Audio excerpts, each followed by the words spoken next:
Alors aujourd'hui, on va partir à la découverte d'un pan qui est un petit peu méconnu de notre fonds patrimonial. Alors je vais vous prendre j'ai pris un exemple, c'est un manga publié par J'ai lu BD qui s'appelle Fly, que vous trouverez plus du tout aujourd'hui. Et en fait, pourquoi vous le trouverez plus? Tout simplement parce que c'est un manga qui a été très très mal édité. Et je vais vous parler un petit peu de ces ouvrages qu'on conserve, parce que nous on a une vocation de conservation qui pourrait plus être vendue telle quelle aujourd'hui, tout simplement parce que ce sont d'un certain côté des catastrophes d'édition. Alors il faut savoir que ce manga il a été publié en 1996 en France, à une époque où quasiment personne ne publiait de manga et où les premiers éditeurs qui l'ont fait ne savaient pas trop comment aborder la question, ce qui explique que dedans vous allez trouver un certain nombre de bizarreries d'édition. Alors vous avez par exemple, vous allez trouver des personnages, alors celui-ci, le traducteur savait pas si c'était un homme ou une femme, donc il a mis il entre parenthèses elle par exemple.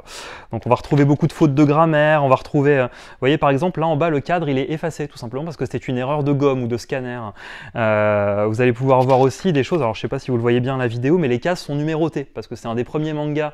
qui a été publié dans le sens de lecture japonais, donc de la droite vers la gauche, et à l'époque pour que les lecteurs s'y perdent pas on mettait des numéros, mais ce qui altère certains dessins. Vous allez en retrouver d'autres où vous avez les bulles, enfin le texte va sortir des bulles, vous allez trouver des fautes d'accord, vous allez trouver pas mal de choses.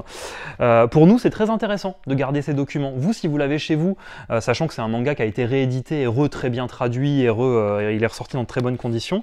nous c'est très intéressant qu'on les garde en fait ce type de documents, tout simplement parce que c'est un pan de l'histoire de la bande dessinée et qu'on a régulièrement des gens qui peuvent nous solliciter en nous disant je voudrais les différentes éditions de telle chose, ou je voudrais des documents, je travaille sur les erreurs de traduction dans l'histoire de la bande dessinée. Donc j'ai pris celui-ci parce que c'est un exemple notable, c'est vraiment une édition catastrophique en termes notamment de traduction et d'adaptation, mais j'aurais pu en prendre bien d'autres, et évidemment je ne veux pas dire ça pour accuser les gens qui l'ont fait à l'époque d'avoir mal travaillé, c'est simplement qu'ils défrichaient un terrain, ils ne savaient pas par quelle boule prendre, ils ont dû travailler dans des conditions qui n'étaient pas forcément très simples, ce qui donne ce résultat qui à l'époque n'était pas bon pour de l'édition, mais qui nous est très intéressant en tant qu'objet de recherche. Donc voilà, je voulais vous parler de cet aspect de notre fonds patrimonial.